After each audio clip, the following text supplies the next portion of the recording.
All right.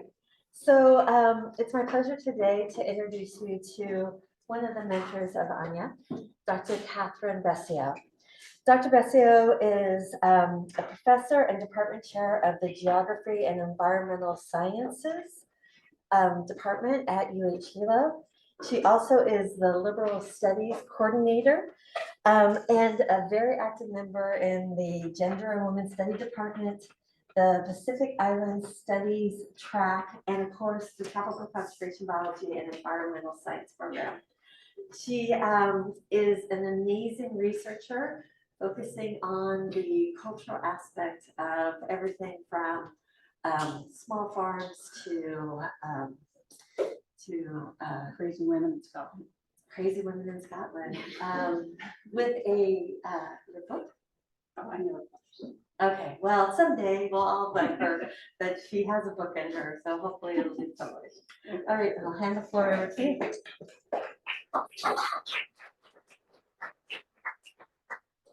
Aloha mai kako. One of the occupational hazards of being a human geographer is a preoccupation with borders and boundaries. I share with other geographers a love of maps and lines on them that depict all sorts of borders between places, the ones that bind people to ideologies and kin that are real, devastating and tragic at times, borders that include and exclude. We all know that borders paradoxically connect and disconnect, yet many of the borders we live with are porous and indeterminate, leaving us to ask if they're boundaries at all. Borders are ideas that possibly are useful, but they're also powerful fictions that the curious and spirited push up against to think beyond them. I think if you ask Anya, she'll tell you that borders are more gauze than brick, almost transparent, and the ones that seem impermeable, well, those likely need to come down, climbed over, or be ignored. I'm happy to introduce Anya Benavides, a kindred spirit in unbordered thinking. Many of you have shared your internship stories over the last 2 days and given us glimpses of who you are outside of the internships and your studies, your favorite places from childhood, happy feet, multi-continental educational and personal journeys, and your ohanas. We've heard about your dedication to the Aina and to the more than humans that sprout, leaf, fly, crawl, and swim. Reflecting on these personal moments, I think, is an opening, a way to connect with others and other means to communicating with us as scientists and to everyone we work with or talk to about our research or work. I went back to Anya's positionality statement from CBS 645 while I was writing this to see if she could help me personalize my introduction. It was poetic and lovely, laced with ideas of fluidity and connectedness. It was damselfly wings and waterfalls, and equal parts gratitude and frustration. I thought at the time, here's someone who believes in the uncontainable and who takes risks, crossing boundaries with a good sense of joy tempered with caution. I sensed that she wrote this for me to push against the boundaries between professor and student. After a year's worth of conversations with Anya, I think my initial impressions may have underestimated her unbounded rootedness and love for Hawaii. The title of Anya's presentation today gives you a sense of what I read a year ago, a journey towards symbiotic science, from mountain summits to where stream water meets the ocean. Like all good academics, she got a colon in the title. What comes after is where she wants us to focus, on the porousness of spaces and places that we sometimes silo in our thinking and our lives, the borders we construct and uphold that help us to make sense of our place in the world, but are not gospel. Today, Anya will tell us about her internship that I've been fortunate enough to learn from, her projects that are ongoing and that will continue to grow. I'm grateful from what I've learned from Anya, and I mahalo Anya and to all of you who presented over the last couple of days.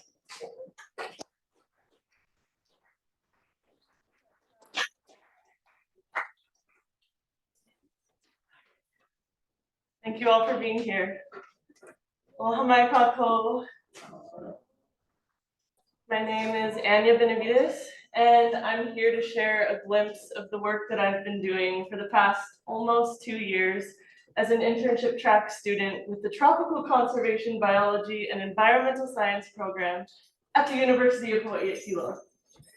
This presentation, as KB mentioned, is called A Journey Towards Symbiotic Science, from Mountain Summits to Where Stream Water Meets the Ocean.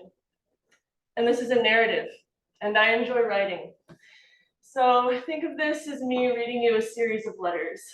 I know that's not necessarily conventional or advised in academia, but it's genuine, and I'm here to be genuine.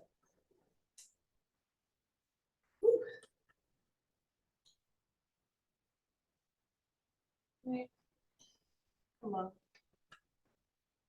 Already not working.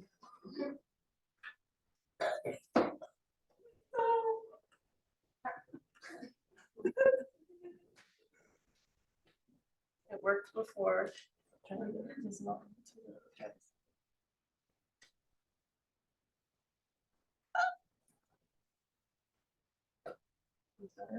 Nope, hang on, people, sorry about that.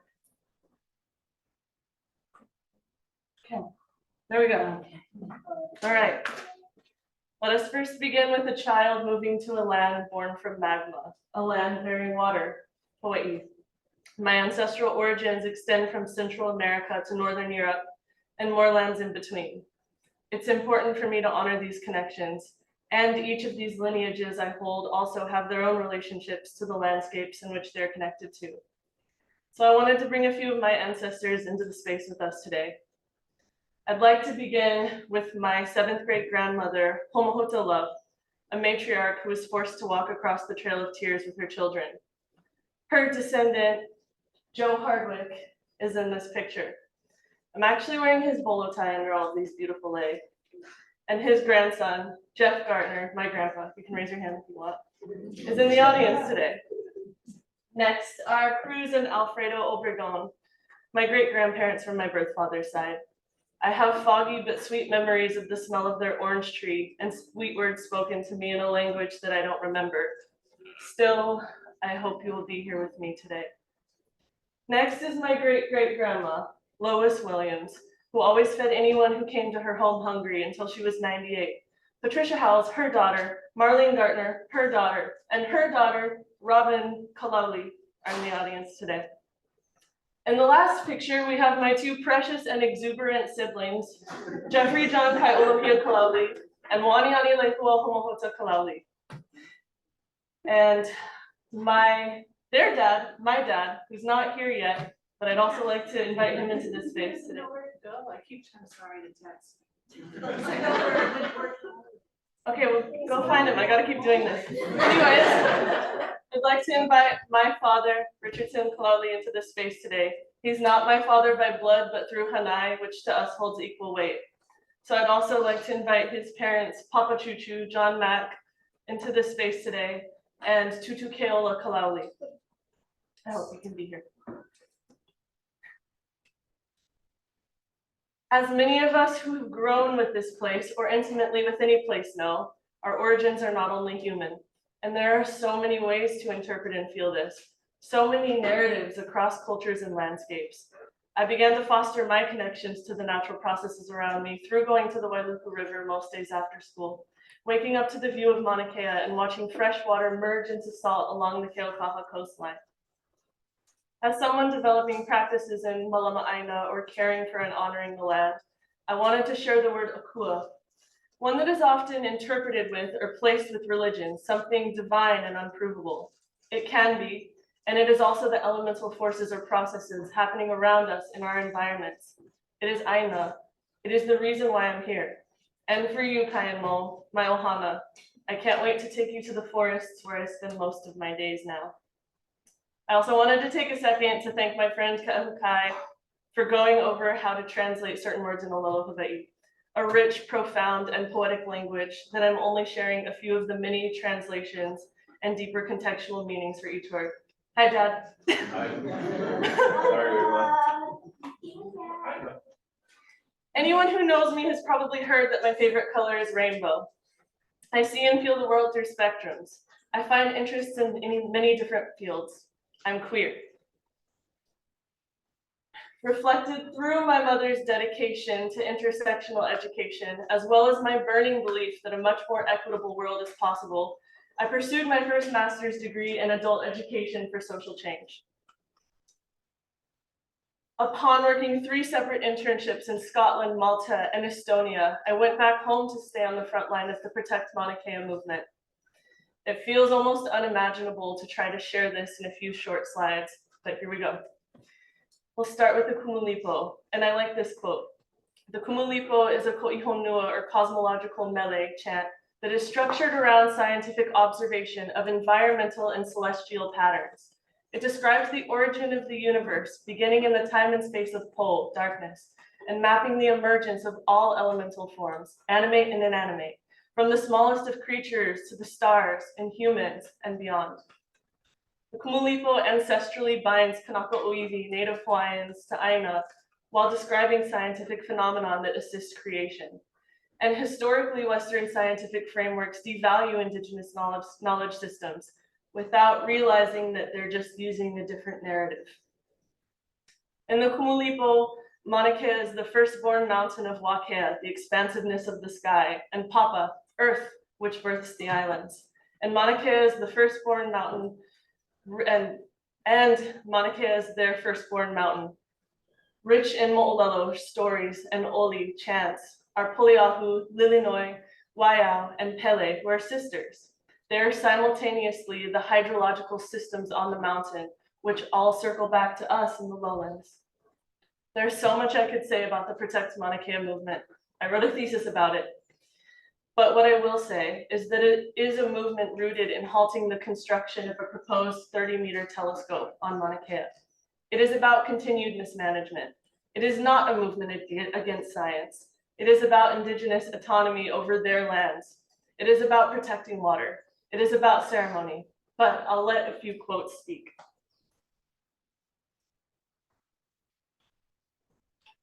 My thesis was called "We Can't Give Birth to Mountains: Learned Experiences of the Kia'i Within the Protect Mauna Kea Movement."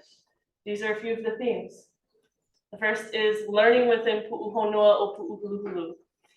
And I wrote, if you have not been to Pu'uhonua o Pu'uhuluhulu, how does it look to you? How do you envision a community resting on Pele? Sometimes thousands of people, other times around 50.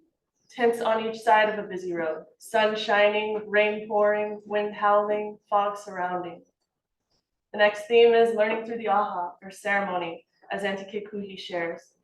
And really, an aha is to get the Kanaka in a behavior or an attitude that's congruent with the environment, and then to choose the dances and the chants that illuminate that environment's special qualities, and then have the dances and chants that have the right alchemy together.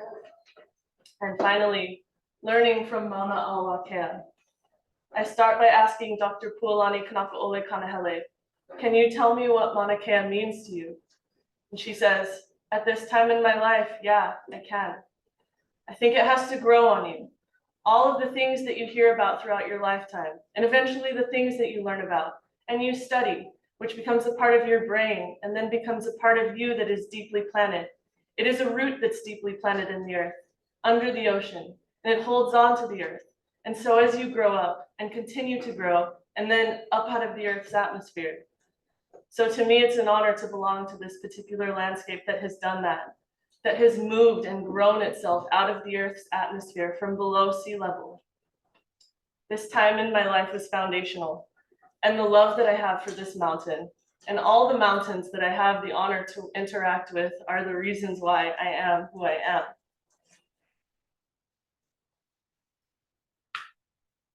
Fast forward to my early 20s. I moved back home during the pandemic and wanted so bad to work with Aina.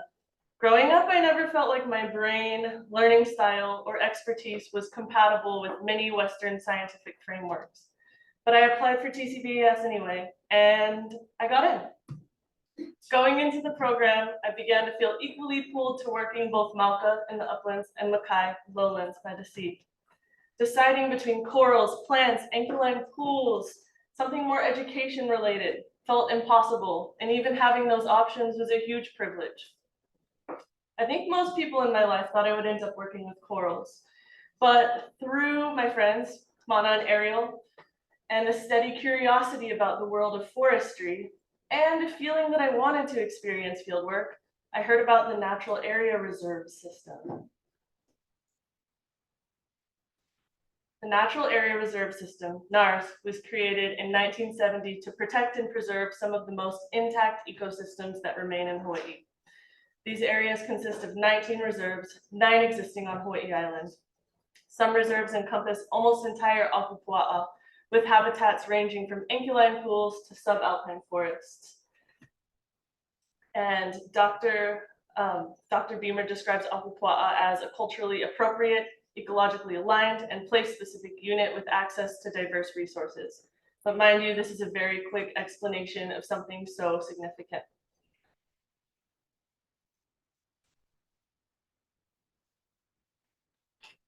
The histories of each place and land management strategies implemented is wide-ranging, and I'll only be sharing a small piece of my time with NARS in this presentation. East side Hawaiʻi Island NARS has 3 crews, a field, bird, and plant extinction prevention crew. I worked with each and bounced around to whichever crew needed the most hands.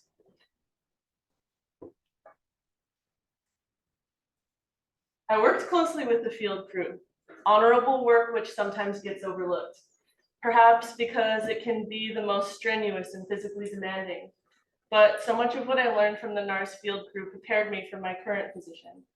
And more importantly, this work is a fundamental part of why many native forests still remain after continued loss. Here's a site description of the Kipahoehoe forest in South Kona. The way that the afternoon fog blanketed on this forest stayed with me and had me reflecting on all the bird species who once lived there. In my site description, I wrote, "The calls of the alala were also once present throughout Kipahoehoe's forests. They are now functionally extinct, but perhaps their calls still echo through the forest as their memories remain." My time with the NARS bird crew would lead me to my current career, which I will share more about later. From a fresh intern who went on my first survey feeling completely overwhelmed, I began to learn about the bird world through baiting and resetting a variety of traps across reserves, nest searching, seabird burrow checks, tracking where rodents roam, and observing the movement of birds. I also want to acknowledge that I would not be where I am today without the mentorship and support from Cassandra Telementes. She went out of her way to make learning about the amazing world of birds accessible and reachable, something that I honestly didn't know was possible.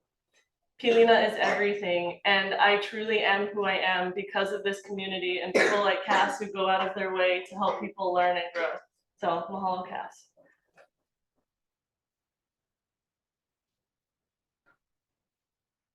Mauna Kea is expansive, and I feel so honored to have been able to work in different landscapes.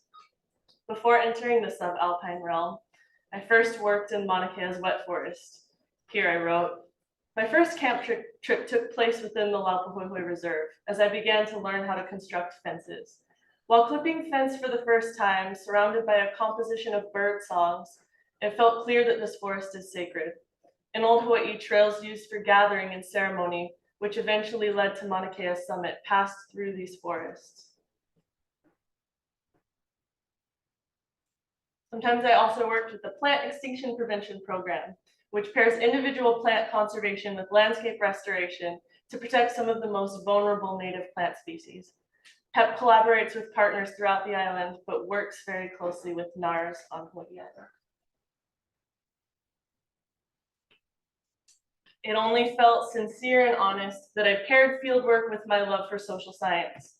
So I conducted a directed study research project supervised by Kathryn Besio, looking at connections from Makai to Mauka. The aim of this project was to interview people working in ecosystems from mountain summits to coastal regions and hear their perspectives on a range of Aina stewardship work. I asked participants to reflect on ways that different ecosystems are connected through the work that they're doing, and this was shared through their lived experiences and relationships to place. I'm also working on creating an ArcGIS story map, which will offer a visual and interactive representation of the word shared.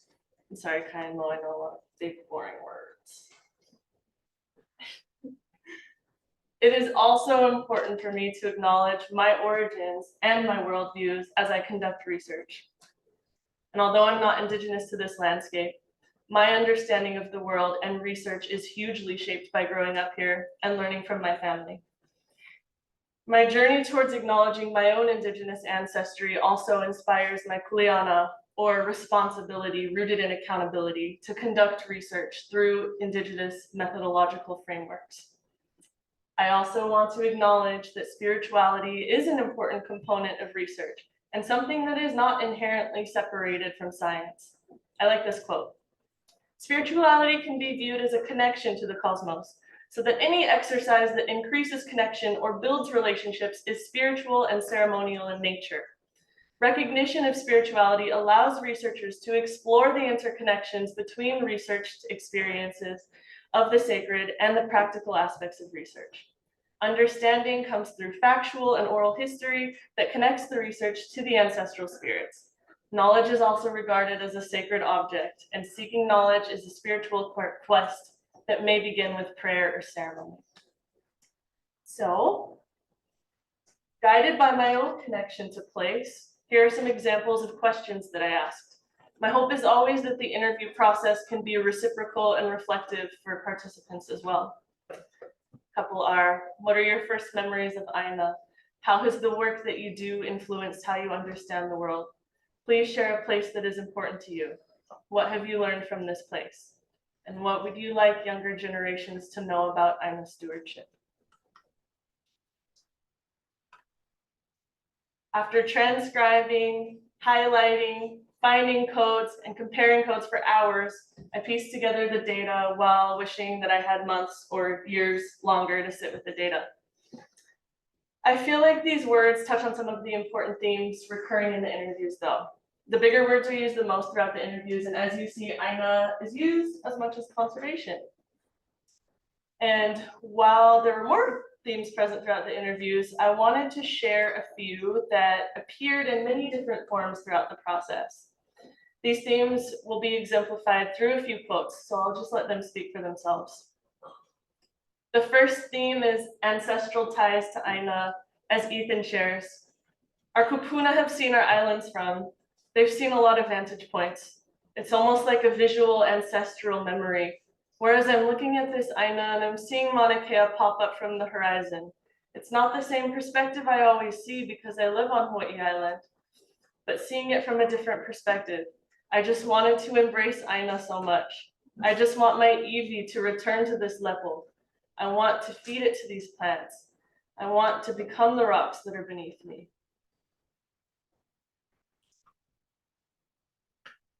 Another one of the themes was creation and adaptation. I love how Cass describes this through her experience in the field. She says, Manuka is really special to me because when people first look at it, I feel like they just see the lava fields that lead to the ocean, and people don't really think anything of that. When people think of lava, most of the time they think of destruction or creation of new land and starting from scratch, because it's true. Lava does clear out things and start from scratch. But it's been really cool to see how tropic birds like the Kuaʻikea and Kuaʻiʻula actually take advantage of those types of new creation, because they find the pukas within these lava flows. For example, the ulas burrow in the ground, so they take advantage of those small little pockets that are created from the pohoihoe lava, and they build nests there. I think it's amazing that something that people can see as destructive, they see as new creation of life. And then with the keas, they're known to nest on cliff sides.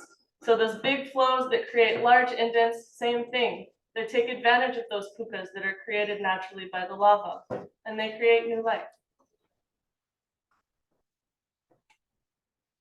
The last theme that I'll share right now is dynamics of language. And again, coming back to how language shapes our experiences and realities. Drew shares this in the context of just the word conservation.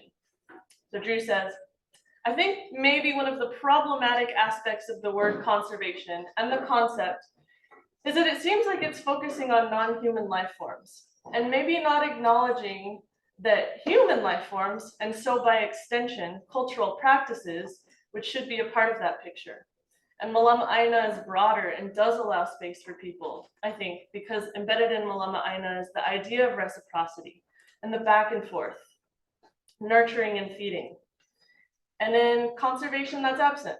I know a lot of conservationists do it, but just the term itself seems to kind of exclude people a little bit, except for the people who are doing the work. And they're heroes. I mean, they are heroes. But maybe conservation, the idea needs to be shifted a little bit, not to just focus on non-human species exclusively. So the language used in conservation spaces is something that came up throughout many of the interviews. And being someone who is always interested in structures of power and how they affect us, I went back to the Wilderness Act of 1964. We could discuss this topic for hours, but I just want to read this quote while considering Drew's perspective on the word conservation. A wilderness, in contrast with those areas where man and his own works dominate the landscape, is hereby recognized as an area where the earth and its community of life are untrammeled by man, where man himself is a visitor who does not remain. So when I read this quote, it made my gut, my heart churn, because it was used to force my ancestors off their homelands. Language like this was used to sever people's connections to lands across cultures. And this is something that's very much still ongoing. While the world is always changing, these structures still exist, both blatantly and subtly, and I'm interested in how I can unlearn them within myself, because feeling connected to the land is so innate and powerful. I feel inspired to have these conversations and conduct projects like this, and I'm thankful for the people who have seen value in this work. So, to continue this ongoing expression of gratitude, I don't know where you're sitting right now, KB, there you are, but I want to acknowledge another one of my mentors, KB, who has allowed me to keep my love for social science alive and present throughout this TCBES experience. Going through this process with such limited time has been challenging, as you know, as a social scientist. But the support I've received from KB has truly helped me bring all that I can to this work.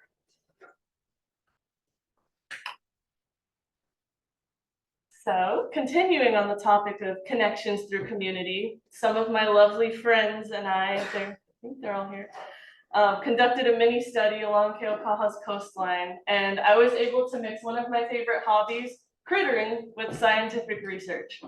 We found that there was more species diversity at night, and might still try to publish the results one day when we all have time.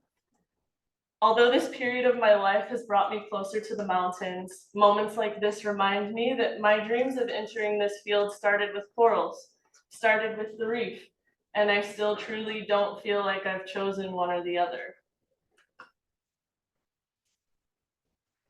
Joining the Kaimanaʻola TCBES Club also allowed me to contribute to organizing events like the 2024 Women in STEM Conference, and revisit one of my deepest passions, which is education. Having a communicative and supportive team created space for me to organize these work days with partner organizations throughout the island. And organizing events like this is something that's so dear to me, because I remember taking Drew Cap's geography class as a 17-year-old person who is tired of box-like classroom structures. And before taking this class, I didn't realize that classes like this or things like this could exist in an institution setting.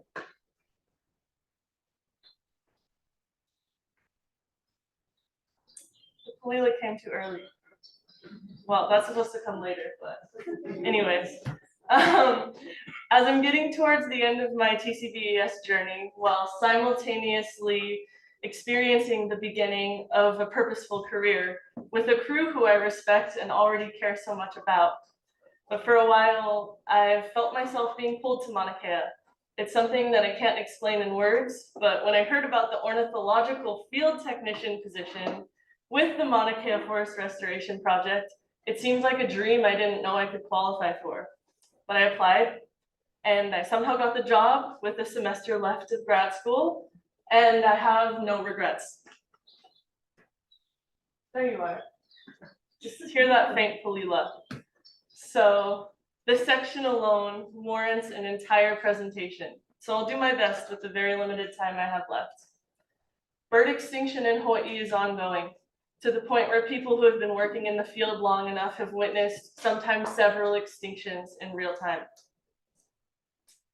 There are so many reasons for this, so many of which are connected, and the bird who I will be focusing my work on is named Palila, the last of the finch-billed honeycreepers on the main Hawaiian Islands, who now only lives on the southwestern slopes of Mauna Kea.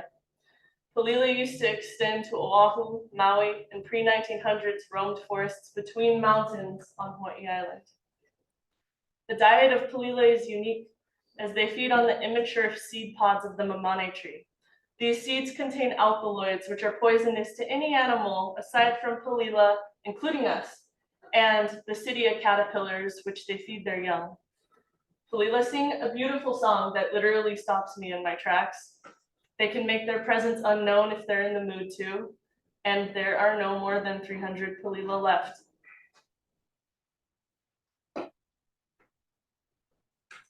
Let's backtrack to a couple important dates, which I learned largely from my crew lead, Joe, who has put 17 years of work and aloha into Mauna Kea. Ongoing changes to the land from ranching, fires, non-native grass introduction, and mismanagement of ungulates led to loss of native habitats below 5,000 feet. Palila were federally listed as endangered in 1967, and in 1978, the U.S. Fish and Wildlife Service designated critical habitat on Mauna Kea. In 1979, the case Palila versus the Department of Land and Natural Resources was won, and the Hawaii DLNR was ordered to completely and permanently remove feral sheep and goats from critical habitat. Fast forward to 2007. Sheep still roam the mountain, and the Mauna Kea Forest Restoration Project is created as a partnership between the Division of Forestry and Wildlife and the Pacific Cooperative Studies Unit at the University of Hawaii.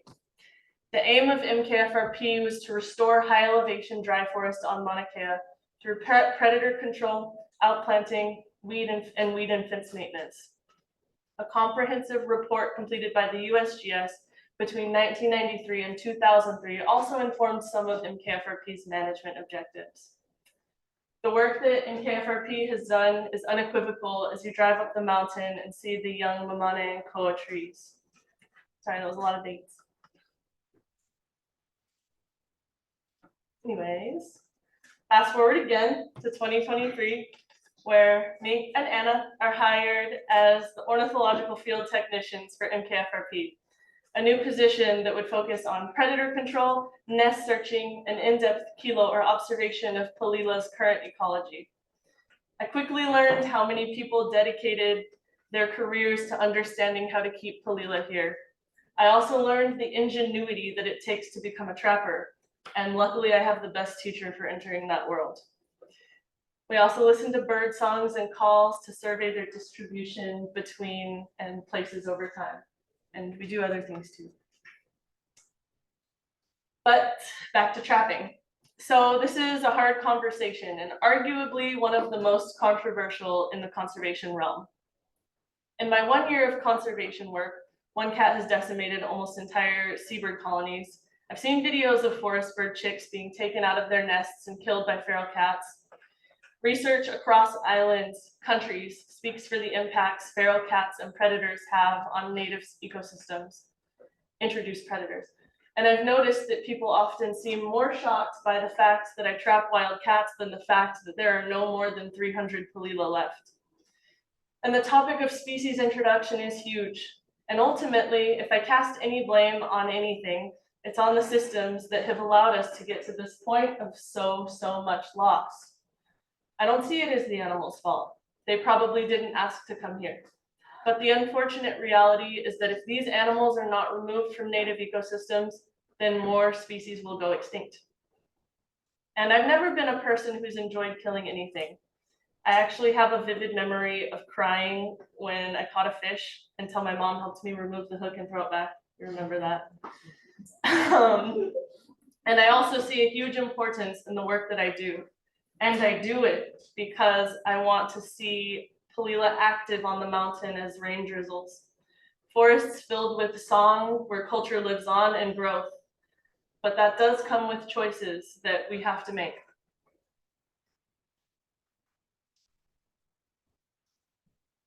But there are many ways that we learn from and about the Manu. And I want to thank Patrick Hart for being one of the people who believed in me and made the bird world feel fun and melodic. For my final project with TCBES, we've installed 4 song meter micros in Palila core habitat and less frequented habitats. The small study will help us gauge an idea of how often Palila are cruising through these habitats, as their calls and songs will be recorded and analyzed. I'll also be testing the range effectiveness of these micros in the high elevation dry forest habitat where they've been placed.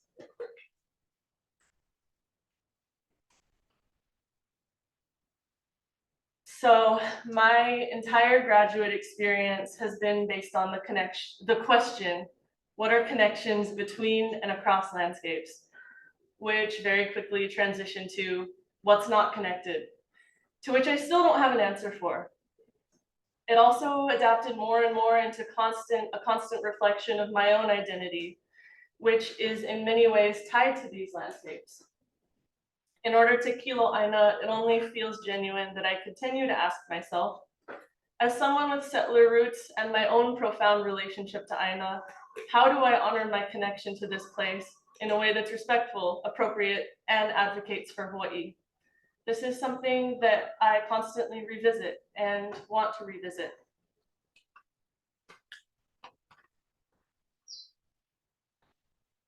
Let's do it one slide early. I want you just to hear some birds. I want to leave you with a few moments that I've experienced. I could go on about the truly incredible ways that connections exist here, the ways that this land speaks, and how names in Olelo Hawaiʻi tell stories and hold depths that I can't even begin to fully understand or articulate. So I'll share a couple of my moments. I'll express through my love or aloha for this place, this work, and you.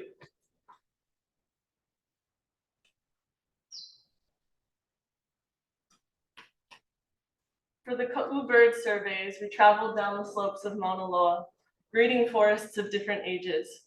I fell asleep to the sound of native crickets and woke up to their chirping. As we began to walk to our next survey station, I heard an apapane singing a song that resembled the chirping of crickets. Apapane are often recognized for their song and call diversity. Manu also mimic each other and change dialects throughout forests. Our native Manu seem to mimic the alarm call of an elepaio under stress. While birds share common songs and calls, they can change and adapt throughout different ecosystems. I can't help but relate this to people.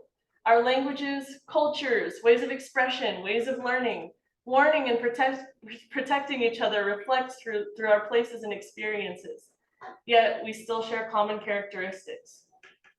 Like birds, we're reflections of our ecosystems. I feel like I'm being exposed to an entirely new world, which also relates so much to my own.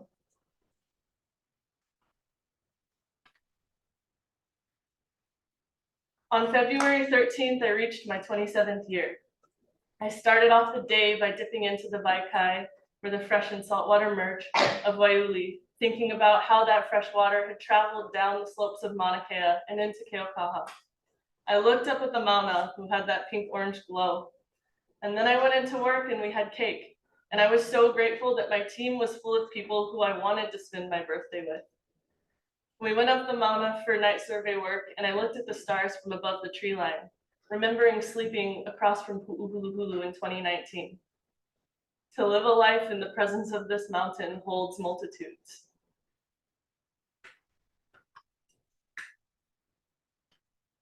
Sometimes I come home from work with a thick layer of dirt attached to my body. One day, as the dirt was rinsing out of my hair, I thought about something that Auntie Kekuhi said during the Protect Mauna Kea movement, on a day where the mist rolled through heavily. I can't begin to channel the energy that such a revered cultural practitioner spoke, but those words stayed with me, and this is my interpretation.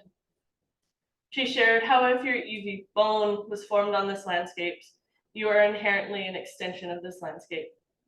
She went on to share how even if you weren't formed on this landscape, even the little raindrop that had touched your face and was absorbed into your pores had connected you to those elements. And therefore this landscape.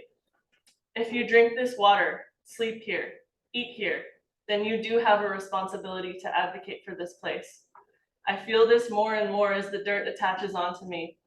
When I say good morning to the mauna as I start walking, as I apologize on the days when I'm not in the most grounded of headspace, when I learn oli, as the afternoon mist rolls in, as light reflects on the pu'u, the more I get to know you, the more I love you. I feel like I'm probably out of time. So luckily I've been thanking a lot of you throughout this, but thank you so much for being here.